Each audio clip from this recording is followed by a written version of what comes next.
হ্যাঁ, লামের পর কি হবে? তাহলে মিম বল।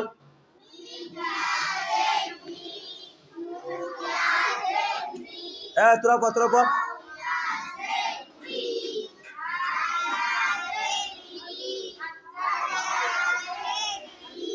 এবার এটা পড়বি। ইয়াজের না ই? ইয়াজের কি হয়? ই টান হবে না, তাহলে ইয়াজের ই। ইয়াজের ই। এরপর পর হামজা ওয়াও পেশ। হামজা ওয়াও পেশ উ। এই সই কর।